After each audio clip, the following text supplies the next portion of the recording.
Mulugu municipality bill ఆమోదించాలని కోరుతూ మంత్రి Seethakka governor Jishnu Dev వర్మకు వినతిపత్రం అందజేశారు. రాజ్భవన్లో గవర్నర్ జిష్ణుదేవ్ వర్మను కలిసిన ఆమె 2 ఏళ్లుగా పెండింగ్లో ఉన్న ఈ బిల్లుకు త్వరగా ఆమోదం తెలపాలని కోరారు.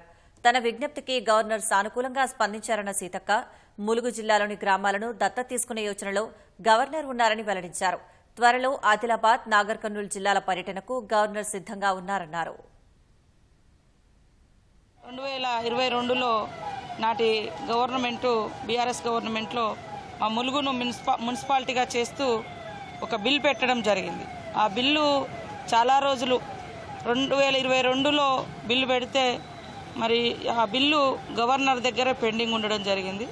మేము తెలుసుకుంటే ఆ గవర్నర్ గారి కాడ నుంచి మళ్ళీ రాష్ట్రపతికి వరకు వెళ్ళడం జరిగిందని, కాబట్టి మా ములుగును మున్సిపాలిటీ చేస్తూ పంపినటువంటి ఆ బిల్లుకు తొందరగా మరి ఆమోదం తెలిపి ఇవ్వాలని వారిని కోరడం జరిగింది. ఆ బిల్లుతో పాటు ఇంకా 4-5 బిల్లులు గత గవర్నమెంటు పంపడంతో మా ములుగు మున్సిపాలిటీ బిల్లు కూడా పెండింగ్లోనే ఉంది. దీన్ని వారి దృష్టికి తీసుకెళ్తే వారు సానుకూలంగా స్పందించి తొందరలోనే వెరిఫై చేసి పరిష్కరిస్తా అని చెప్పడం జరిగింది.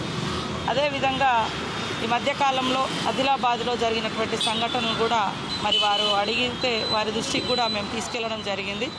శాంతియుత వాతావరణాన్ని అక్కడ తీసుకురావడం కోసం కృషి చేస్తూనే అక్కడటువంటి ఆదివాసీ ప్రజల యొక్క సమస్యలు, ఇబ్బందులు కూడా వారు తెలుసుకోవడానికి ఆదిలాబాద్ జిల్లాకు కూడా ఒకసారి పర్యటించడానికి రావడానికి వారు కూడా సిద్ధపడ్డారు.